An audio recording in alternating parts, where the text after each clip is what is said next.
In the beginning there was darkness. When the light shone on the earth, it was beautiful.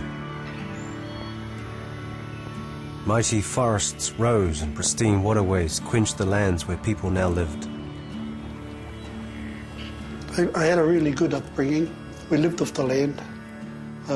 We grew our own fruit. We grew our own veggies and all that stuff there. Acres and acres of gardens. In the town of Whakatane, many of the men worked in the sawmill. Joe Harawira started in 1963. He was 17. All my brothers went through there. My wife worked there as well in the sawmill because she was a cleaner there. My in-laws, my cousins, my uncles. A new frontier is rising out of this once useless land. It is the birth of a major industry, with all that this means in responsibility and in profit to the people of New Zealand. Such is the pattern for the future. There was money to be made in wood, but as the profits rolled in, the future for Papa Suanaku and her people got somehow overlooked.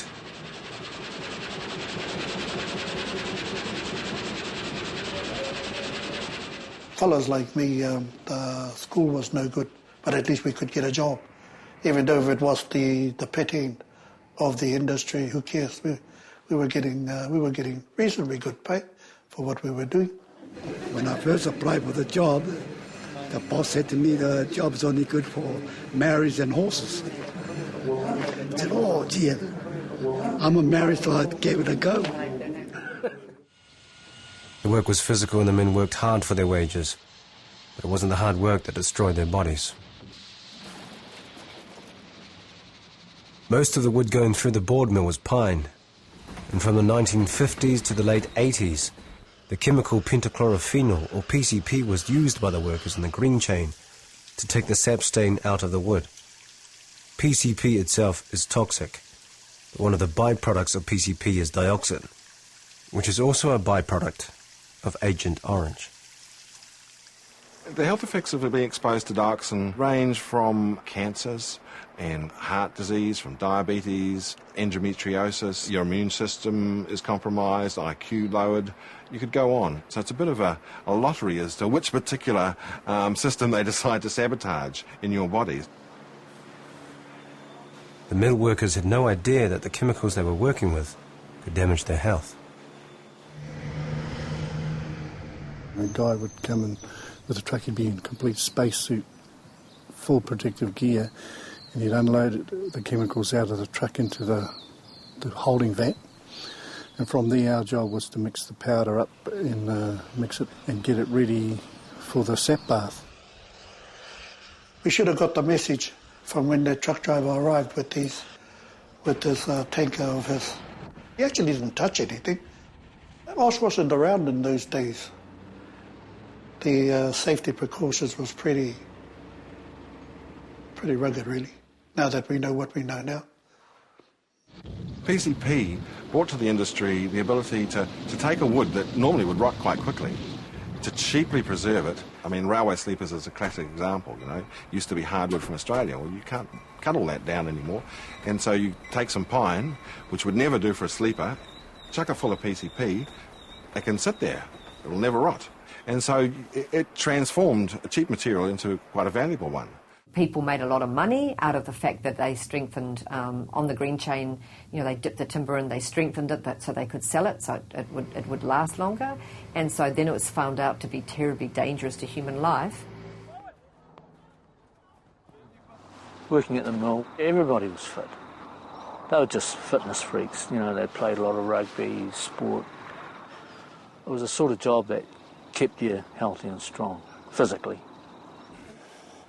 I was playing rugby to a high degree. I didn't smoke cigarettes, never drank beer at that time, so I was pretty healthy, pretty fit.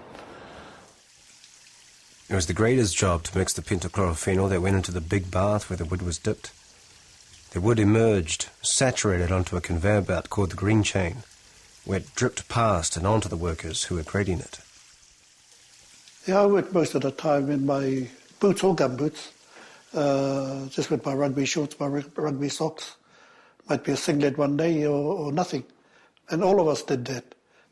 We were given gloves and also aprons, but they often had holes in it, they became saturated, and every time the green chain stopped, the men would quite often have a cigarette, and they wouldn't wash their hands or anything because they didn't have time, but they'd have a smoke while they were waiting. A lot of the time we didn't want to cover up because we were saturated, we were wet, constantly. So he just stripped off, thinking that was fine. But very quickly, many of the men, especially those working near the green chain, started having unexplained health issues. I first noticed when I first started at the mill, I started developing a rash on my back. After about a few months, I started to get the headaches, and over a period of time, they got worse and worse. Another one is, and it's still happening now, is a profuse sweating. And it gives off an odour. It's not very nice. That impacts on your self-worth, I suppose. I started getting dizzy, and I just fainted, just collapsed. Bad breath and spinal pains, renal pains.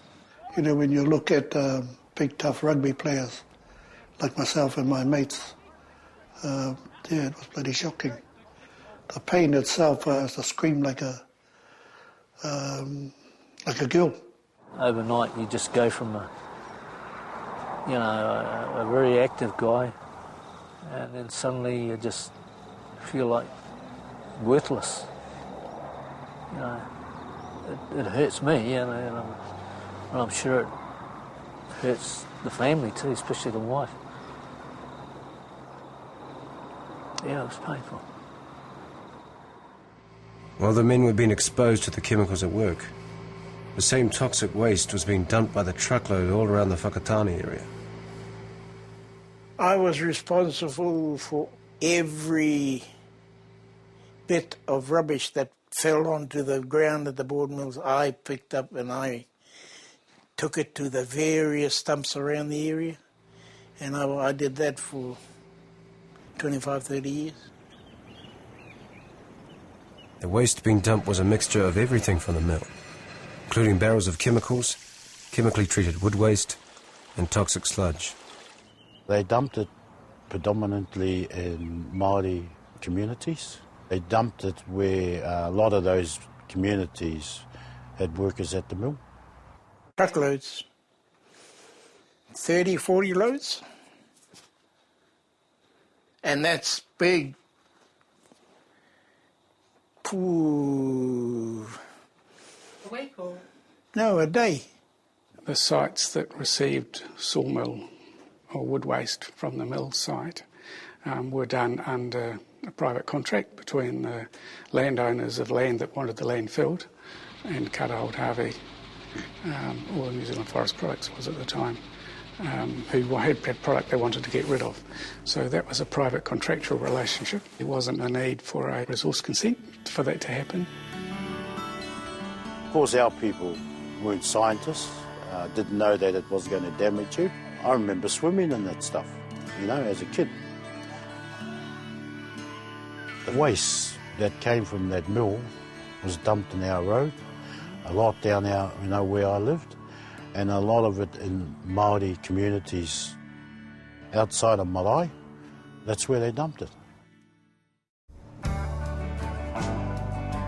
There used to be 22 sawmill worker houses on this site, and Joe Harawira lived in one of them. The board mill was right next door. We called it the village.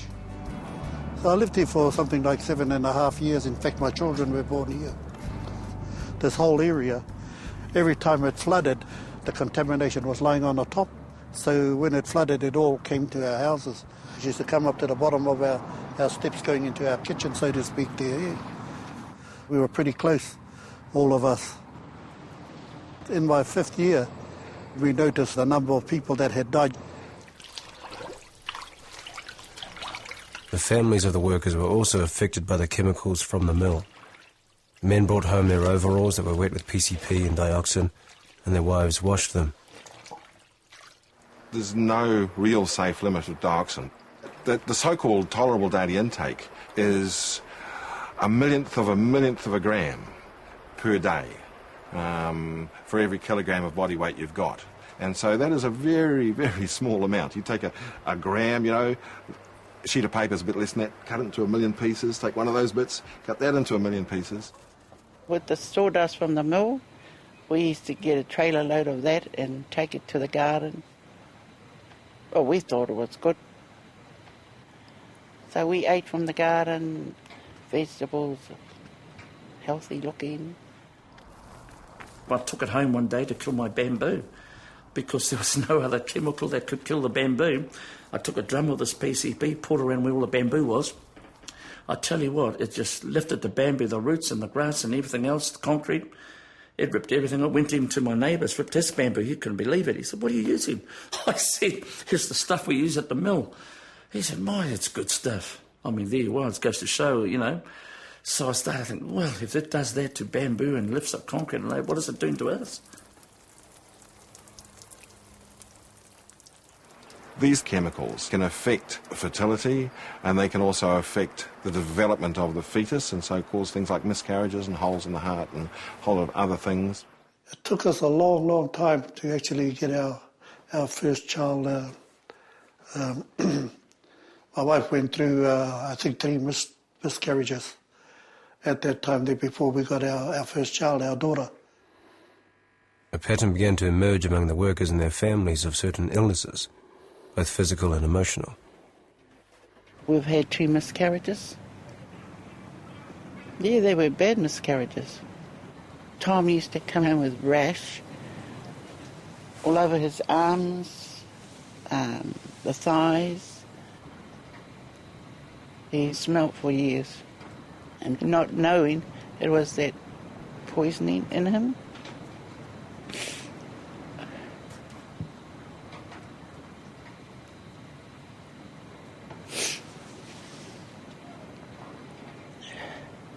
So I guess a lot of the guys at the mill smelt like that. It's a terrible smell. It was very clear to me that the woman had suffered as much as the men. He had stress because everything was coming out through his system. Mood swings.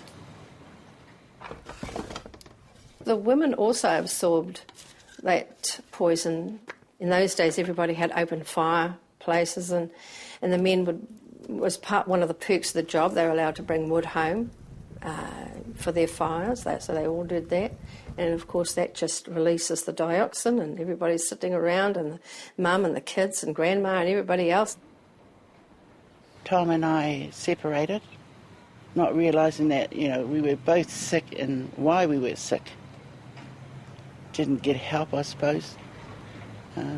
Argued and all that sort of thing in front of the kids.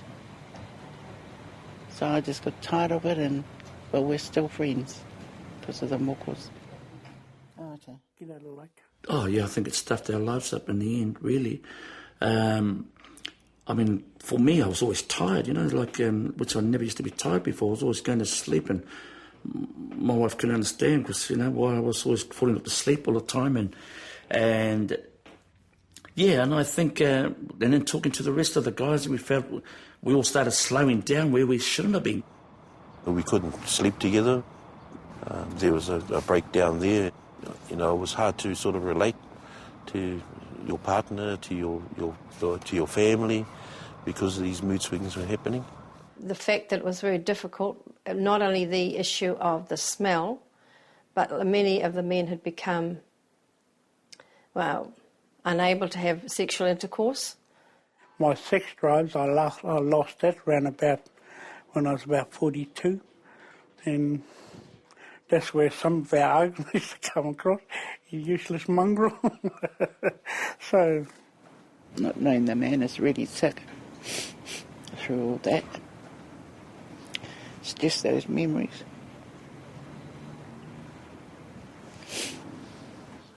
The older workers were dying early, and so they, you know, you had a feeling that it was something to do with that chemical, but we couldn't really prove it. At the insistence of Robert, who was the union rep, the mill arranged a urine test for some of the workers to be tested for PCP exposure. This showed up that everybody on site was contaminated to some degree. 4 were so contaminated that they took them off their jobs and put them out in the yard until their levels in their system dropped. And that was how we became aware that this PCP was quite dangerous. 6 months later, without warning, they decided to close the mill. It was also at this time that all the mills stopped using PCP, and its use was subsequently banned. Many of the workers were made redundant. Joe moved over the road to the pulp and paper mill, which remained open. But 8 years later, in his mid-40s, the health of the formerly fit man who didn't drink, smoke or take drugs was failing. It had deteriorated to the extent that I was having difficulty walking, and this chronic pain thing had started to rear its ugly head at that time as well. For me, it lasted for sometimes 13 days, to the point that even the creases in the sheet were an issue. Anybody used to come and try and talk to me, we used to call them all the names under the sun, and if I could throw something at them, I would. If I could choke somebody's neck that was close to me, I would. Yeah, I just remember what it was like in our house when he was sick. It was pretty tense. And I think most of it was because we weren't quite sure what was wrong with Dad. Joe was diagnosed with gout. He lost the use of his left arm permanently. He suffered kidney and liver problems and went on to develop type 2 diabetes. He was read his last rites twice. They said I would have to go to see just one specialist, and I even couldn't afford that. Some of our own kids were pretty crook anyway, and we only had enough money to send them to the damn doctors. Yeah, I went through a very depressing 6-year period, to the extent that they took away everything. All my whole body functions had collapsed, so to speak, and I needed to learn how to hold a knife and fork again. I needed to learn how to walk all over again. ACC works on cause and effect. The ex-sawmill workers weren't eligible because they couldn't prove that their sickness was related to their work in the mill. Mostly they've just lived on the dole and lived really poor, I guess. And that's really sad, you know. They were men who worked hard. Most of them had built their and paid for their own homes.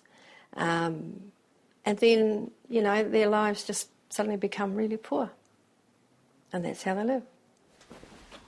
It affected us big time. My wife was working, and she kept the home front going,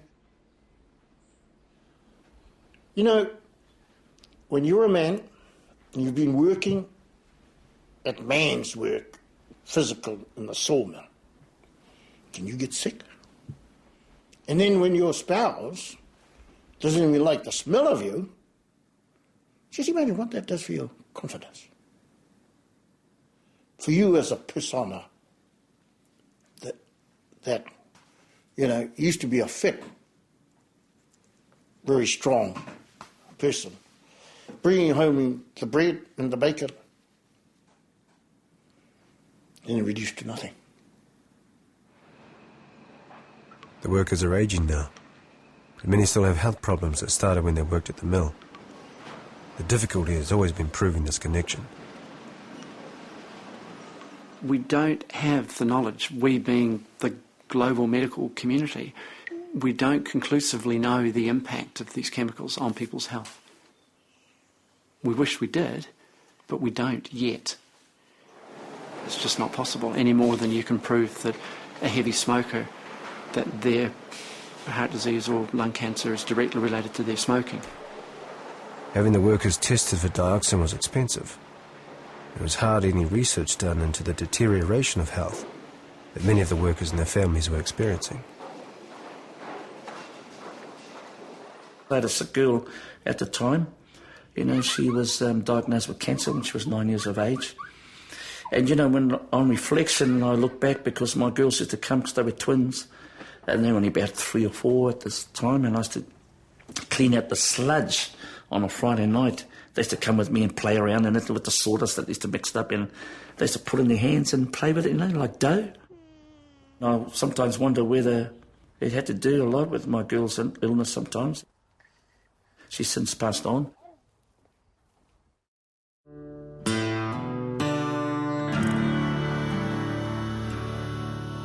In the mid-80s, a couple of sawmill workers from the Whakatane mill got together and formed a group. They called themselves Sawmill Workers Against Poisons, or SWAP. As Joe learned more and more about the chemicals the mill workers were exposed to, he took it upon himself to inform as many people as he could. We thought, there's more than meets the eye. While we're suffering, while some of our men were dying at such an early age. When I first met SWAP, every single person had family members who were sick or dying. And it wasn't just the timber workers, it's their wives and their children, and in some cases their mokopuna. And so you get the sickest, most vulnerable people who are also incredibly angry and stressed, trying to run a political campaign. All of them exhibit the same traits. Short-tempered, can't concentrate for long. Their bodies are derelict. They're like derelict cars going along the road. And because they're derelict, they cannot do the things they used to be able to do, a lot of the physical things, and they certainly can't think as lucidly as they used to. When Joe started getting better, he took over as the chairman of SWAP and began what would end up being a 20-year journey, researching the chemicals he felt had made the sawmill workers sick, and confronting politicians and local councils the only way he knew how. Why did they put those dump sites there all those many, many years ago? They were very forceful about the way they approached people and very confrontative. And so it makes it very difficult for the council to actually do anything constructive and progress the matter along. Joe was a terrorist. If you ask the former mayor, who at the time, they actually feared Joe and his cohorts. I recall first meeting the people from SWAP pretty early on in the piece, I think in the mid-1990s. Mr. Harawira and a couple of other guys came to see me to talk about what they were planning to do. I've got to say they were a pretty aggressive and uptight, angry group of folks. Well, sawmill workers are not supposed to know anything, so what do we know? That's the impression we got. You're just a bunch of no-hoper looking Māoris. I believe the primary reason why they were not listened to and taken seriously was because they were Māori. For Māori to complain about technical things which they, by Pākehā assessments, have no right in complaining about, of course they're going to be dismissed, and they were. They looked at us as though we were people from outer space. The sawmill workers were in a really tough position because they were not seen as experts, and so the experts would deny their very reality, which was ugly to see. PCP, pentachlorophenol. You know, we couldn't even bloody pronounce that damn word, in those days. We spent hours and hours just rolling our tongues around all these chemicals that we were talking about. Joe needed to get people to take SWAP seriously, so he got a group of specialists in different areas together. Manu Paul was the chairman of the New Zealand Māori Council, and he organised for Joe to present his case to the Māori Council in Wellington. Well, he hummed and hawed and dithered around, and I said, "Come on, man, I got this ticket for you." Oh, he found all excuses under the sun. Then it suddenly dawned on me he'd never been on a plane. And I think it really threw him, because he was just a mess by the time we got to Wellington. Manu Paul was our political and legal advisor. Taught me how to present myself, to get my vocab in order, get rid of my colourful language. That was difficult. At that time, he could barely walk. He just got off wheelchair. He was still badly paralysed down one side. He stood up there and he spoke. There was dead silence. When he finished, he looked at me and said, "How'd I go, boss?" And I said, "Brilliant." For these people who had gone 20 years after employment and to actually continue to pay a price for having given of their services in a manner which did not include their loss of health, then there really needed to be a restoration of balance. It's too late for many of the people who have died. It's too late for them. But the loss of life does not necessarily mean that utu is no longer pertinent.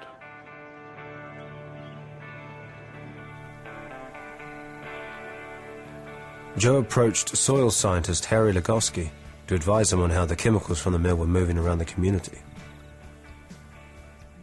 The whole site was underlain with water, and that water was seasonally on the move.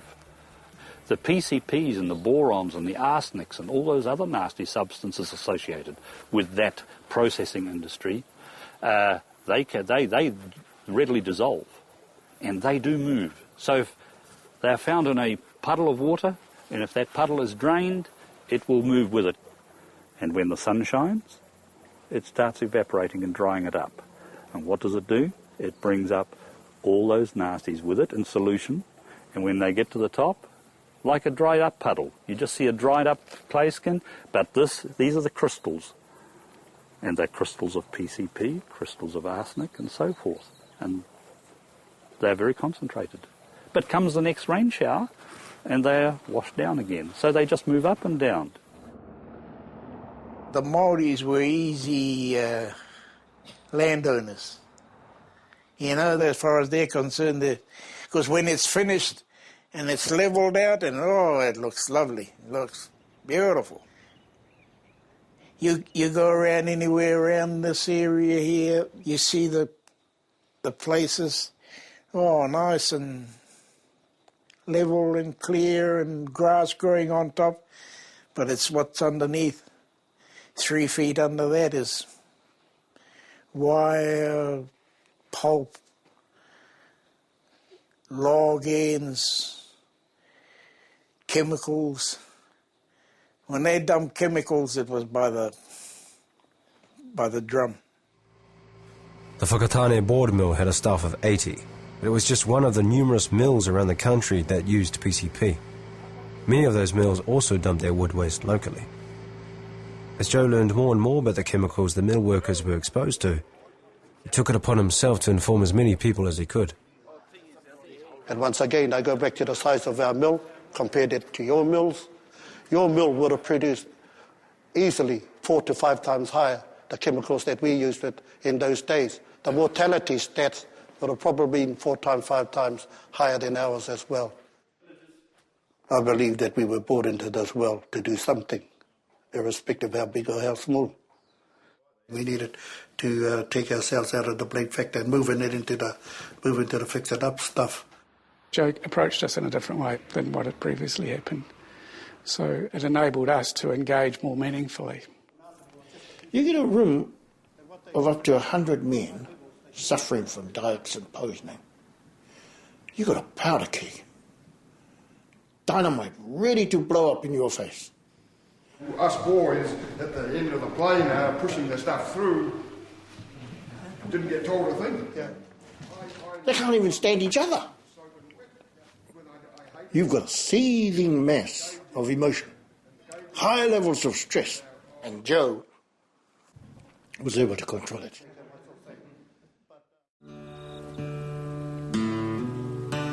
The chemicals from the Whakatane mill were piped straight into the Kopiopi Canal 100 metres away for decades, and is now one of the most polluted canals in the country. That's the stormwater drain that linked this river with the sawmill. It's actually polluted the whole canal. It prohibits fishing and eeling out of here.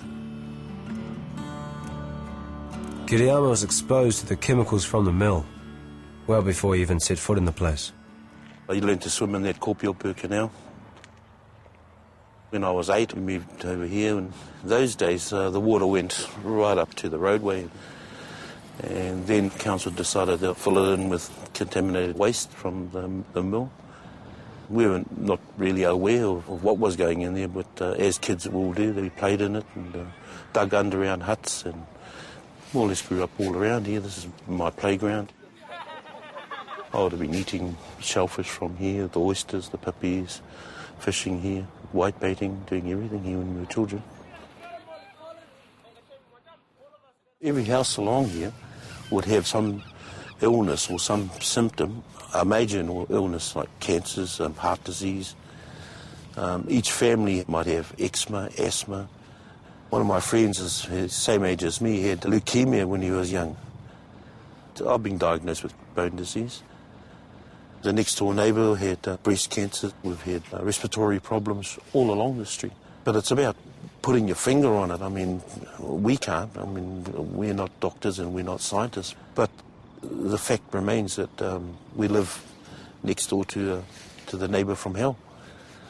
People who had had the heaviest exposure to dioxins, wherever they've been studied around the world, were up to 3 times more likely to have had non-cancer serious respiratory disease.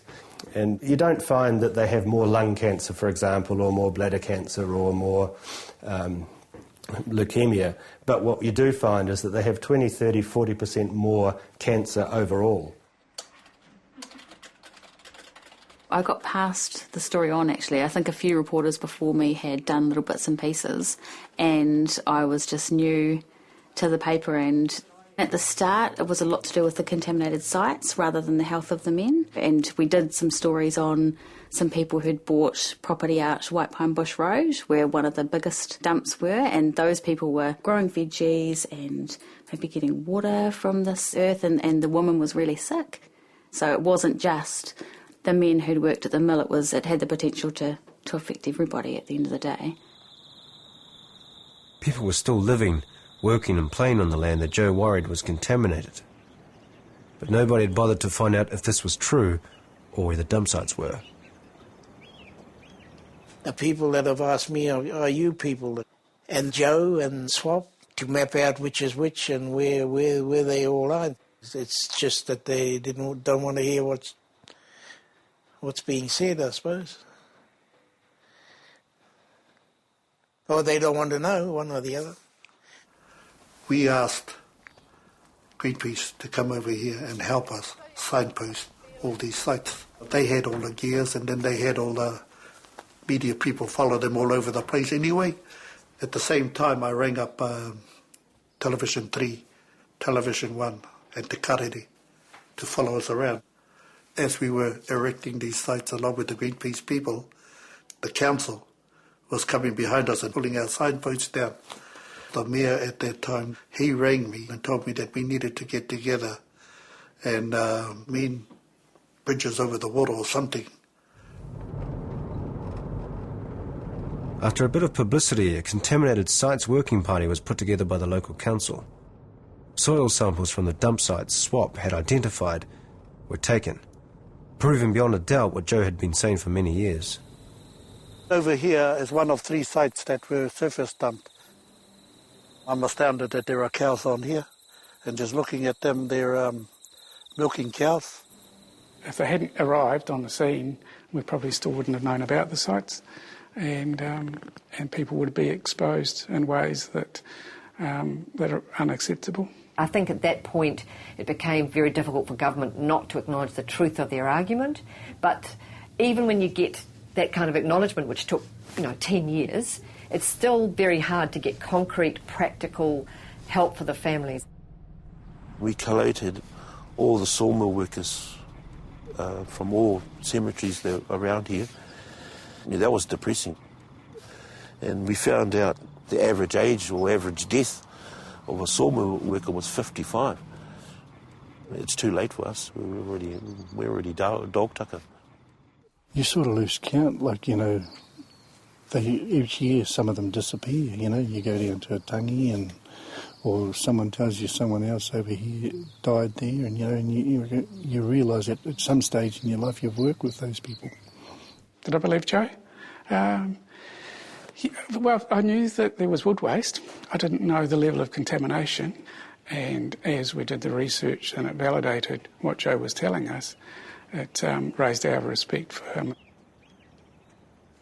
We have now collected information about 36 known sites where this material has been deposited, and it's that type of site that we are concerned about today, because people are now living in these areas and may not be aware that there is a contaminated site on their property. And if they're unaware, then there's a potential risk that they may use it for inappropriate activities such as gardening or kennels or where children play. PCP is water soluble and will move with the water. But dioxins are heavy and remain in soil for many, many years, unless they are eaten by fish or animals. If a site, for example, is marked up as being contaminated, it's not desirable to see a vegetable garden grown or chickens grazing in it, or boars put down. So people need to act sensibly with the information that's provided in the management plans. Out of the 36 dump sites identified, 22 were marked by the council as contaminated sites, and each of them have their own management plan. However, many still disregard the warnings. The management plans that have been put in place for each of these sites is that there should be no disturbance to the topsoil, that the wood wastes be left in place. There's places around here that you wouldn't believe it's full of rubbish. About 10 feet down. And there's people building houses on top of it. The Whakatane sawmill and the houses where Joe and his co-workers lived have gone now.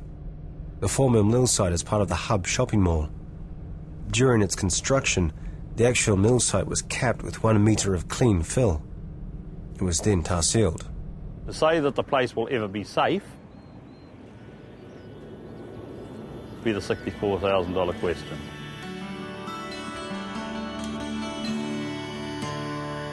It became apparent that the wider community was going to be affected by the mill waste. There was a lot of hard work put into trying to identify and manage the sites affected. But at the same time, the ex-sawmill workers who worked with PCP on a daily basis were quietly getting older and older and sicker. How's he going? Good. I used to make up all the ingredients for the dipping of timber. They said to me I had to get away from the boric dipping because my eyesight was changing. I lost this leg, of course, and who's to say that hasn't got something to do with it? We've had 9 just from our group back in Whakatane that were double amputees and single amputees. You don't think about what you went through earlier on and the things you did, which were bloody stupid now.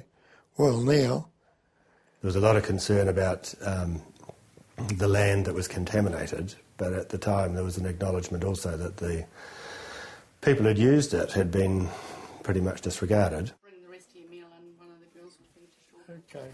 Well, it's more sexy to be interested in the environment and things like that. There's a far greater public interest in that than some group of old people.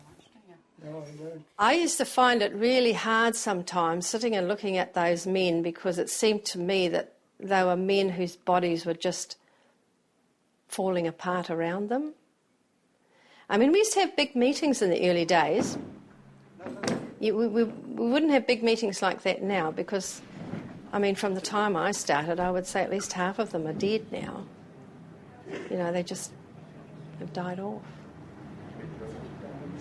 People who had been exposed to dioxins, these risks had been clearly identified overseas, but somehow, when translated to New Zealand, had been considered irrelevant, especially when it comes to a Māori population. Joe has often been asked, why don't you go for compensation? He's never, ever asked for compensation. All he's ever asked for is that his men and their families be properly taken care of, financially and medically. Well, look, the issue of compensation is not something that rests with me as the Minister of Health or really even with the government, I think. It's an issue that would have to be dealt with the ACC and the manufacturers and the owners of the board mills, etc. That has proved difficult because ACC had trouble identifying chemical exposure as a workplace injury. The owners of many of the mills have changed over the years, and many, including the Whakatane mill, were once government-owned. All the company worried about was production. Never mind about the men getting sick, falling down the wayside, getting crook and then dying at such a young age, you know. Look, you could blame anybody. What is more important, I think, at this stage is that we provide the facilitation service and additional support for the workers to at least start addressing the concerns that they had.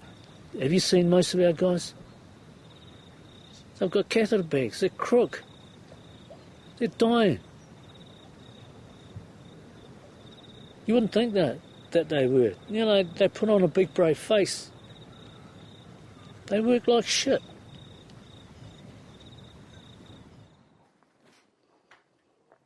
It's all the ones.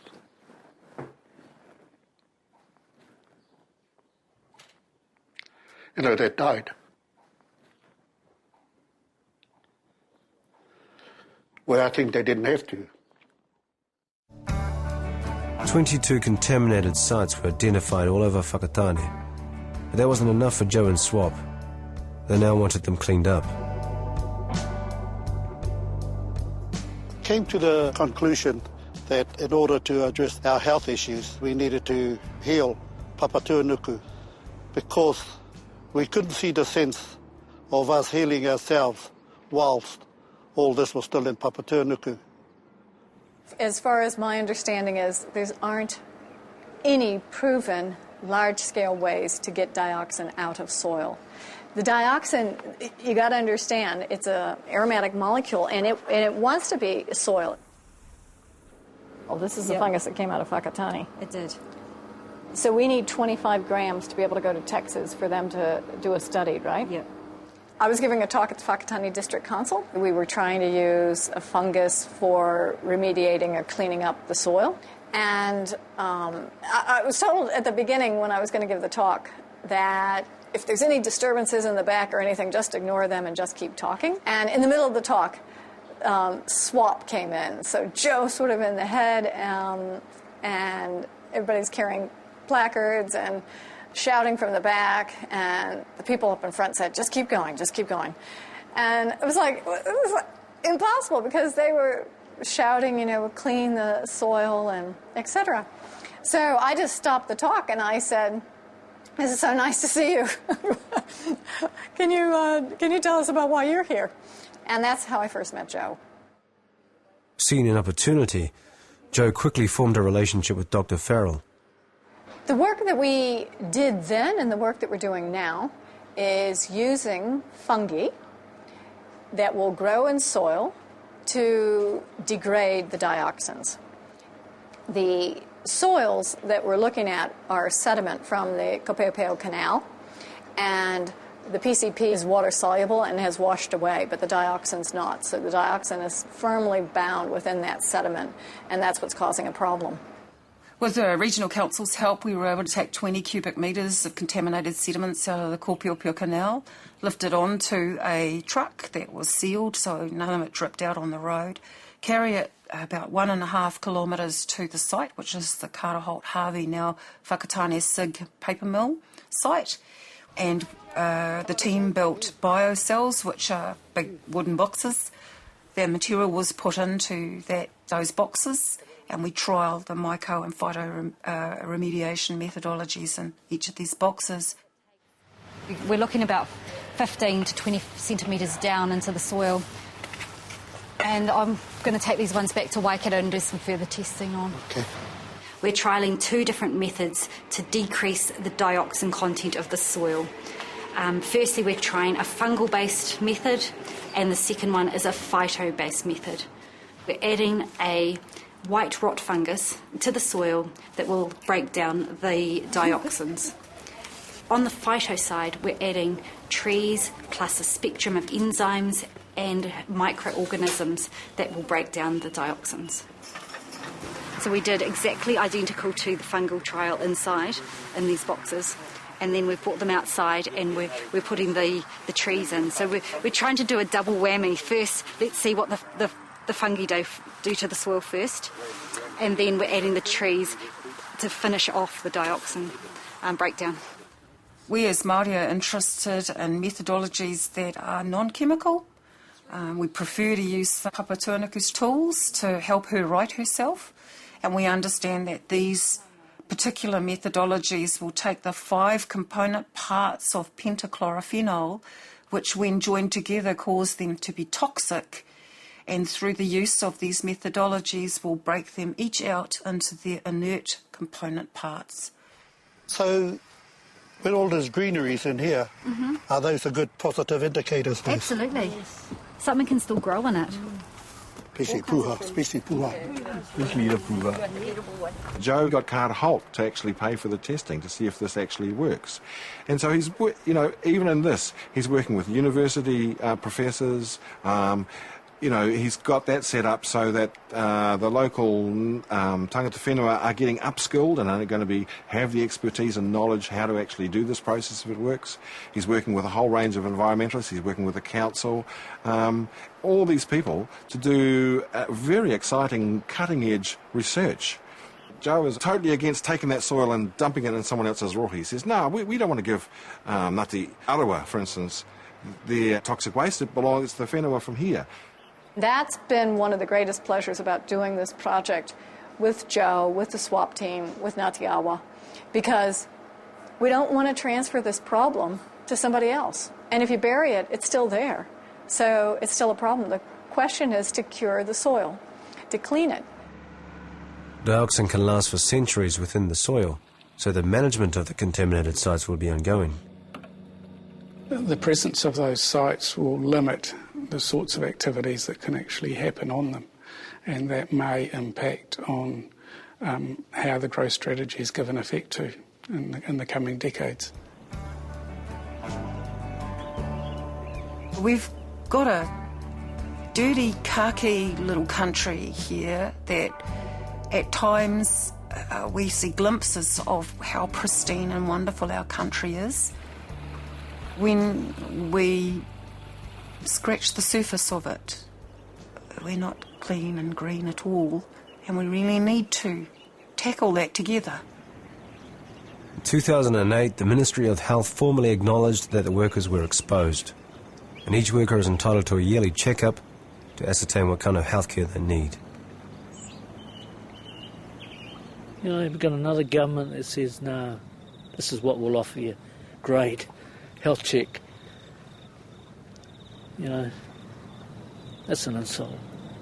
Joe will often say to us now as a team working on the project, we're past the blame. And it's not about blame, and it's not about thinking backward, it's about thinking forward. I think SWAP has probably become a little bit more hardened and a little bit more softer at the same time, probably hardened to the fact that you have to keep battling and making their cases, but a little bit more willing to be compromising and recognise that maybe the answer is going to be a series of steps that addresses their concerns rather than one big bang. On reflection, I think we should have got this up and running much sooner. The next step for SWAP is to get research underway into the possible intergenerational effects of exposure to PCP and dioxin. For example, if my daughter's doctor in Hamilton maybe saw my grandchild there, the doctor will have a red flag pop up and say, your grandfather was a timber worker, therefore your symptoms are from chemical exposure. Our people have occupied this space for many, many years, and they were employees at this plant. They have been let down. Unwittingly, they have been poisoned. And now, even though many of them are dying from these activities, there are so few of them left. They continue to wage this campaign for a solution, and I admire them. Although we didn't know it at that time, yes, this thing is genetical. I'd love to see other communities overseas and here learn from these amazing men in their whānau about persistence and about networking and about refusing to to give up, but also about being able to get past their own illness and anger to the point where they can actually build something constructive for everybody. He shifted from being inarticulate, being a frustrated, aggrieved, victimised person. He certainly, I think, done an outstanding job of a rangatira. I honestly believe that there have been indicators just recently that are giving me, anyway, a lot of confidence in the bringing together of the science, the Western science and Mātauranga Māori element, because of the re-emergence of birds like the kingfishers. They're suddenly here now, which they weren't since I was a kid. And I think for me, from my taha Māori perspective, is an indication that to a degree, I think Papa Tuanuku is listening to us.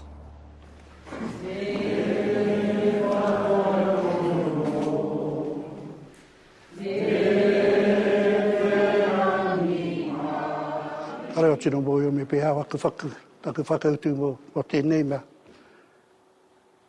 Tēnei taonga nā te mea ka tahi anō au ka whiwhi ai I taonga pēnei nā.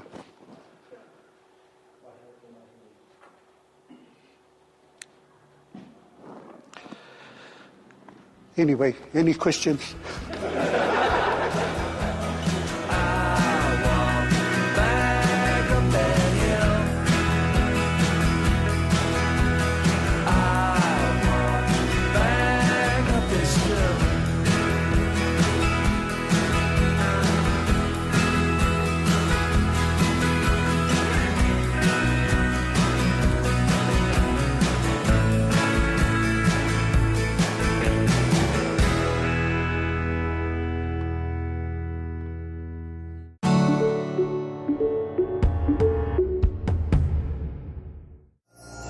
Supporting local content so you can see more of New Zealand on air.